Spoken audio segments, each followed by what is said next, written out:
Olá, meus amigos, minhas amigas. Aqui nos encontramos mais uma vez para mais um momento de estudo, mais um momento de reflexões acerca do Evangelho do Cristo à luz da doutrina espírita. E por isso, mais uma vez agradecemos e precisamos constantemente agradecermos a Deus, agradecermos a Jesus, agradecermos aos espíritos amigos, agradecermos a Deus pela vida, este patrimônio maior que o Senhor nos concedeu para a nossa administração pela eternidade.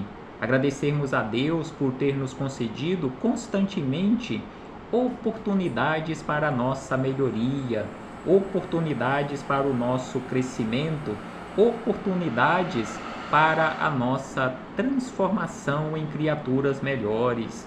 Agradecermos a Deus por ter nos enviado Jesus de Nazaré, nosso Mestre e Senhor, guia e modelo para toda a humanidade que veio à Terra exemplificar o amor. Agradecermos a Jesus por todos os ensinamentos que Ele nos deixou, agradecermos aos espíritos amigos pelo amparo, pela proteção, pela assistência que sempre tem nos dado ao longo da nossa trajetória. E não posso deixar de agradecer a todos vocês, irmãos e irmãs de jornada, que constantemente se fazem presentes aqui neste ambiente virtual para juntos estudarmos mais uma vez o Evangelho do Senhor à luz da doutrina espírita. Hoje aqui nos encontramos mais uma vez para darmos continuidade aos nossos estudos e reflexões com base em o Livro dos Espíritos. Hoje trouxemos para as nossas reflexões a questão de número 60, que é a primeira questão que inicia o capítulo de número 4, ainda da parte primeira ou livro primeiro. Este capítulo de número 4 é um estudo, é o início do estudo acerca do princípio vital. Então aqui no princípio vital nós começaremos a estudar acerca dos seres orgânicos e inorgânicos. Então a primeira questão deste assunto sobre seres orgânicos e inorgânicos é a questão de número 60, onde Kardec questionou aos espíritos amigos da seguinte maneira: é a mesma força que une os elementos da matéria nos corpos orgânicos, bem como nos corpos inorgânicos? Então Kardec quis saber da espiritualidade superior se a força que une, ou seja, aquela força de atração que une os elementos da matéria, se esta força é a mesma nos corpos orgânicos e também nos corpos inorgânicos. Então, os espíritos amigos a este questionamento de Kardec lhe respondendo a todos nós da seguinte maneira, que sim, que a força é a mesma, porque a lei de atração é a mesma para todos. Então, a lei de atração ela é a mesma para todos os elementos, para todos os corpos, para todos os mundos, para todos os universos. Então, a lei é a mesma, com as suas modificações, as suas adaptações, de acordo com o ambiente onde ela está. Então, aqui, conforme os espíritos amigos responderam a Kardec, acerca desta força de união dos elementos da matéria, ela é a mesma para todos os elementos, para todos os corpos. Antes de darmos sequência nestas reflexões com base na questão de número 60 de O Livro dos Espíritos, nas reflexões de Miramês, no livro Filosofia Espírita, volume 2, é importante lembrarmos que acerca deste assunto nós também o encontramos no livro que estamos realizando o estudo também no YouTube, que tem como nome Roteiro, de autoria de Emmanuel e Chico Xavier, o livro Roteiro, no capítulo de número 5, que tem como título Nos Círculos da Matéria. Então, Emmanuel nos fala acerca deste princípio vital, e apenas para ampliarmos as nossas reflexões, faremos a leitura de alguns pontos deste capítulo número 5 do livro Roteiro, onde Emmanuel escreveu da seguinte maneira, que em seus múltiplos estados, a matéria é força coagulada. Então, em seus múltiplos estados, nós sabemos, nós já estudamos acerca deste assunto, que a matéria, todo tipo de matéria tem como origem a mesma matéria primitiva. Então, aqui Emmanuel nos fala que em seus múltiplos estados, são infinitos os estados da matéria, esta matéria é força coagulada.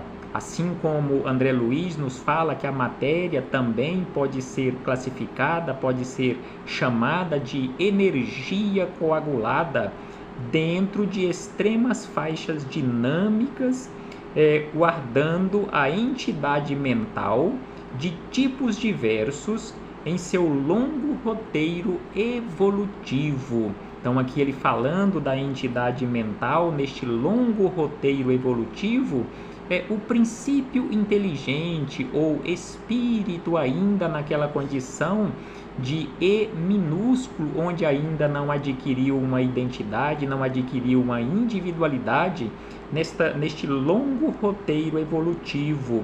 E aí ele diz, Emmanuel, que corpos sólidos, líquidos, gasosos, fluidos densos e radiantes, energias sutis, raios de variadas espécies e poderes ocultos, tecem a rede em que a nossa consciência se desenvolve na expansão para a imortalidade gloriosa. Então, aqui são estas infinidades, conforme nos chama a atenção Emmanuel, acerca desses tipos de matérias, acerca destes corpos. Aí fechamos este parêntese com Emmanuel para chegarmos nas palavras de Miramês, o espírito Miramês, em que ele, no capítulo de número 9 do volume 2 da coletânea Filosofia Espírita, nos fala acerca das divisões dos seres.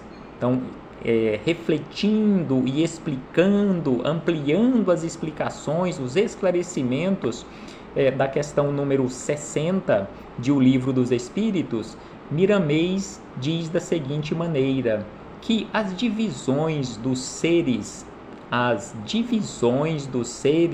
aquelas divisões que nós encontramos na nossa ciência oficial, então as divisões dos seres são inumeráveis no reino da Terra, e eles se encontram existindo com a mesma força espiritual de Deus. Então aqui Miramês começa esses esclarecimentos nos chamando a atenção para esta quantidade inumerável de seres que se encontram no reino da Terra, no reino da matéria, e que todos eles se encontram existindo com a mesma força espiritual, com a mesma força de atração, esta mesma força espiritual que provém de Deus. E as divisões dos seres são escalas, onde cabe a cada um existir e viver do modo que a sua constituição comportar pelo despertar de valores existentes na gradatividade das eras. Então, sem sombra de dúvida que as divisões dos reinos são escalas, e estas escalas, estas divisões, elas vão ao infinito em relação a esta constituição destes seres, e que eles vão evoluindo gradativamente ao longo das eras. Os seres, diz Miramês, os seres a que chamamos inorgânicos, estão se preparando no seio do tempo para escalarem organismos compatíveis com suas necessidades de viver melhor.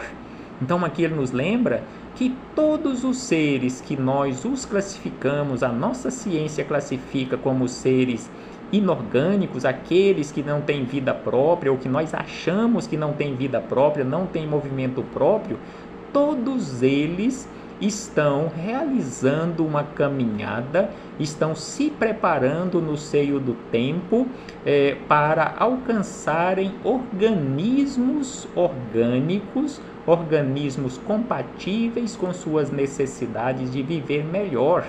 E aí ele diz que todos os seres da terra, todos os animais e mesmo as plantas começaram há milhões de anos como unicelulares para depois serem transformados em formas variadas pelas mãos invisíveis dos benfeitores da eternidade, espíritos angélicos que se ocupam com o despertamento dos dons que dormem nos animais, nos homens e na natureza.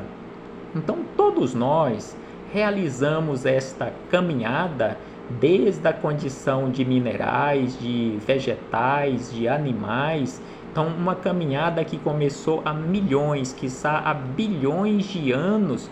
Então, todos nós conforme ele diz aqui, os animais, as plantas, todos começamos na condição de seres unicelulares para depois irmos nos transformando, nos despertando, nos transformando em formas variadas pelas mãos dos trabalhadores, benfeitores invisíveis da espiritualidade que trabalham constantemente neste despertamento dos dons que dormem nos animais, que dormem nos minerais, que dormem nos vegetais, que dormem nos seres humanos, que dormem em toda a natureza, até chegarmos àquela condição de angelitude. Então aqui ele nos esclarece e acrescenta que classificam-se na Terra por seres inorgânicos. Aqui ele nos traz uma informação científica, que classificam-se aqui na Terra por seres inorgânicos, os que não têm movimento próprio, como os minerais, a água, o ar e etc. Então, classificam-se aqui na Terra por seres inorgânicos, aqueles que não têm movimento próprio, como os minerais, a água, o ar e etc. Assim nos diz, acrescenta Miramês, assim nos diz o Livro dos Espíritos. Entretanto, estes seres têm uma grande atividade interna, apesar de nós não observarmos, mas estes seres são vivos, estes seres possuem uma grande atividade interna. Uma pedra, por exemplo, no reino mineral, parece aos nossos olhos que ela não tem vida, mas ela tem vida e tem uma grande atividade interna. A vida no seu interior é sobremaneira grandiosa, dirigida igualmente por leis espirituais que regulam e fazem crescer as criações de Deus.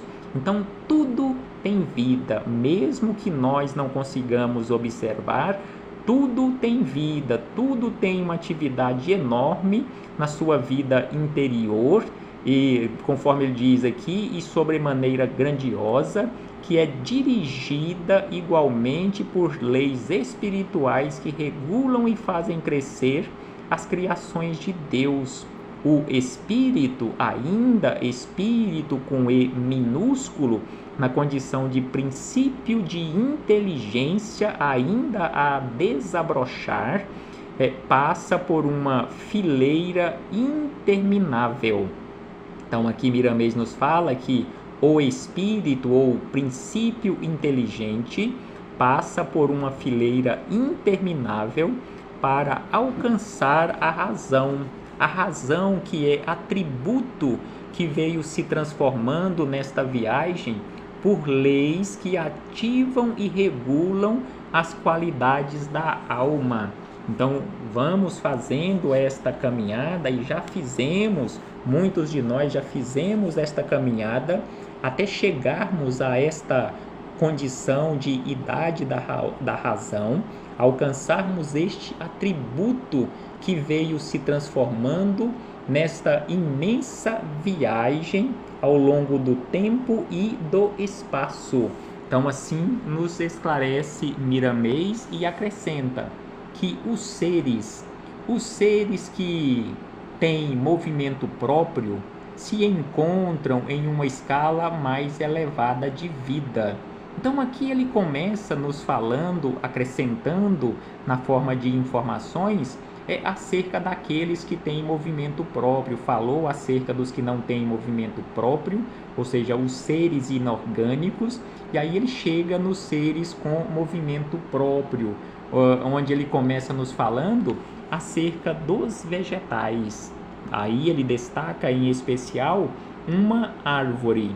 A árvore está em estado de sonho, com seu psiquismo em fase de formação, já com certa sensibilidade que retratam algumas emoções. Então aqui ele nos falando de forma espiritual, desta forma mais ampliada, acerca de uma árvore, que a árvore já possui alguma sensibilidade, e hoje nós já sabemos disso, que as árvores já possuem alguma sensibilidade que retratam algumas emoções. E aí ele diz que os animais irracionais tanto mostram os movimentos internos dos seus órgãos como os externos, e o próprio instinto se consagra em uma escala maior do que nas árvores. Então, nos animais irracionais, eles já avançaram um tanto mais, eles já possuem uma forma de inteligência já mais ampliada na condição de instinto, e também uma inteligência de forma fragmentária. E aí ele chega em nós, os seres humanos. Os homens, no sentido genérico, já mostram as claridades evolutivas como criaturas superiores, porque são dotados de razão.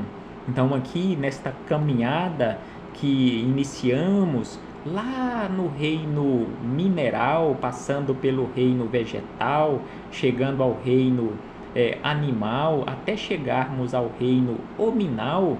Então realizamos toda esta caminhada, e sem sombra de dúvida que o ser humano já se mostra na condição de seres humanos. Nós já mostramos estas claridades evolutivas, já possuímos ou já alcançamos estas claridades evolutivas como criaturas superiores, porque somos dotados de razão.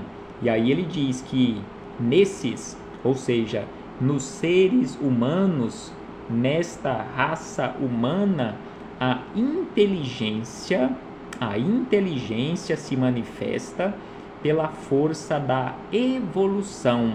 Então, no reino hominal, a inteligência se manifesta pela força da evolução. Então, é uma caminhada de milhões e milhões de anos que estamos realizando até chegarmos a esta condição de seres inteligentes da criação, e esta inteligência se manifestando pela força natural da evolução. Se esse é bem o termo que põe a pensar todos os sábios do mundo, principalmente os materialistas, que sempre perguntam no silêncio dos laboratórios: de onde vem a inteligência? Para você, de onde provém a nossa inteligência? Porque, conforme ele nos chama a atenção, os nossos cientistas continuam perguntando no silêncio dos laboratórios oficiais aqui da Terra de onde vem a inteligência do ser humano. Porque pesquisando, buscando e rebuscando o cérebro do ser humano, a parte material, a chamada massa cinzenta, não se consegue descobrir a origem do pensar, de onde provém ou de onde vem a nossa inteligência? Então, assim, questiona Miramês, repetindo este questionamento dos nossos cientistas. Hoje, na doutrina espírita, nós encontramos esta resposta, mesmo que os nossos cientistas, aqueles materialistas, porque sabemos que existem muitos cientistas não materialistas que concordam e que já trabalham com esta ideia e já sabem também de onde provém a inteligência. A doutrina espírita nos mostra, porque todos nós somos os seres inteligentes da criação. E conforme nós encontramos na pergunta, ou melhor, na resposta da pergunta número 1 de O Livro dos Espíritos, Deus é a inteligência suprema. Ou seja, a nossa inteligência provém desta inteligência suprema, porque Deus é a inteligência. Nós somos os seres inteligentes da criação, ou seja, nós somos os seus filhos, nós somos filhos da inteligência suprema. Então, assim questiona Miramês, de onde vem a inteligência? E aí ele acrescenta, somente a presença do Espírito no corpo pode responder, porque o Espírito que faz, digamos assim, este meio campo, este leva e traz, e faz este corpo físico entrar em atividade, dá vida a este corpo físico. Mas não é o nosso cérebro que pensa, ele é apenas o instrumento altamente complexo que é utilizado pelo Espírito, que é onde está a sede da inteligência que vem de Deus. Então, assim ele nos fala e acrescenta, verdade é que eles ainda não acreditam, ou seja, os nossos cientistas não acreditam que a sede da inteligência está no Espírito, que esta inteligência provém de Deus, porque o Espírito é esta essência imortal, filho ou filha de Deus. Então, verdade é que eles ainda não acreditam, mesmo vendo e tocando, negam por imaturidade espiritual. Então aqui Miramês nos lembra que os nossos cientistas materialistas ainda negam, não acreditam acerca da origem, de onde provém ou de onde vem a inteligência, por imaturidade espiritual. E aí ele diz que Deus não fez nada escondido. Então Deus, neste sentido mais amplo, não fez nada escondido, não existe nenhum segredo na criação de Deus. Em verdade, diz Miramês, nós é que não temos qualidades desenvolvidas de forma necessária e suficiente para assimilarmos as verdades estabelecidas pelas leis do Criador. Porém, a maturidade nos confere os meios de descobrir estes chamados segredos escondidos desde o princípio nas dobras do tempo, segundo as nossas necessidades e segundo o nosso desenvolvimento. Sem sombra de dúvida, conforme repete mais uma vez Miramês, não existe nenhum segredo na criação de Deus. Nós é que ainda não temos desenvolvidos em nós estas qualidades para assimilarmos esta verdade. E ainda ele acrescenta que não devemos nos afligir com verdades que ainda não suportamos. Não devemos nos afligir, não devemos ficar desesperados, ficarmos chateados, termos pressa excessiva em relação a isso, conforme ele nos diz aqui, afligir com verdade que ainda não suportamos. Tudo vem a seu tempo, tudo vem a seu tempo por aquiescência e por autorização daquele que nos criou a todos, ou seja, por aquiescência, por autorização de Deus. toda sabedoria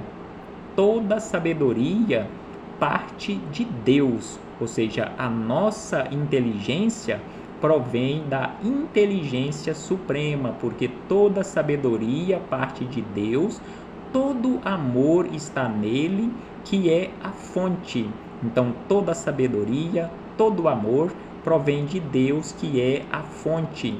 Toda vida promana de seu seio. Então, toda a vida promana ou provém de Deus, porque Deus é a própria vida. Mesmo que muitos ainda digam não acreditar na existência desta força soberana, mas Deus é a nossa vida. Sem Deus, não existiríamos, não existiria vida no universo, não existiria o próprio universo que nós conhecemos, o pouco que nós conhecemos, e todos os universos, segundo a espiritualidade superior, que existem.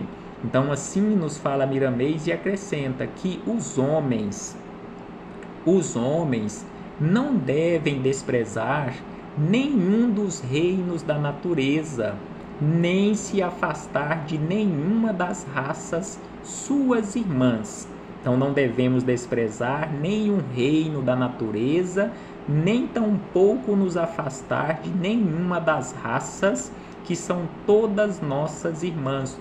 Tudo que existe na Terra é criação de Deus, que sabe mais que todos nós e nos empresta meios invisíveis para que possamos viver em paz. Então Deus nos empresta todos os meios visíveis e em especial invisíveis para que possamos viver em paz. No entanto, diz Miramês, que enquanto vigorarem aqui na Terra o egoísmo e o orgulho, nos caminhos nossos, nos caminhos humanos, a miséria não se afastará da Terra. Então, quanto vigorarem o egoísmo e o orgulho nos nossos caminhos, a miséria não se afastará da Terra. E aí ele acrescenta que, neste caso, os mais miseráveis aqui na Terra são os ladrões, são os tiranos, são os intrusos, ou seja, são aqueles usurpadores dos bens que não lhes pertencem, porque os bens não são nossos, os bens são todos de Deus, que nos emprestou provisoriamente para a nossa administração. Então é por isto que Miramês nos chama a atenção que quando nós nos apropriamos destes recursos, não administramos corretamente, nós estamos nos comportando como verdadeiros tiranos, como verdadeiros intrusos, como verdadeiros ladrões, nos apropriando de bens que não nos pertencem, porque são todos de Deus. E aí ele diz, e foi por essa necessidade de melhorar o sentimento dos povos que Deus enviou seu Filho do coração para nos ensinar a viver nos moldes que a harmonia pudesse dominar todo o ambiente da casa terrena. Então aqui ele nos lembra, encerrando estas reflexões, que foi exatamente por esta necessidade que Deus encaminhou à terra Jesus de Nazaré, seu Filho do coração, para nos ensinar a viver nos moldes que a harmonia pudesse dominar todo o ambiente terreno. E aí ele encerra, que dizemos a todos que nos leem que a vida existe em tudo que foi criado por Deus, no grau que a forma certamente atingiu. Então assim ele encerra nos lembrando que a vida existe em tudo que foi criado por Deus. Nada que Deus criou é morto, nada que Deus criou morrerá. Sempre se transformará em coisas melhores, sempre neste processo de evolução, a chamada lei do progresso. Reflitamos acerca disto, meus irmãos e irmãs, e agradeçamos a Deus. Agradeçamos a Deus infinitamente pela vida. Agradeçamos a Deus infinitamente por todas as oportunidades que Ele tem nos ofertado ao longo da nossa trajetória para o nosso esclarecimento. Até breve, meus irmãos e irmãs. Muito obrigado a todos e a todas vocês.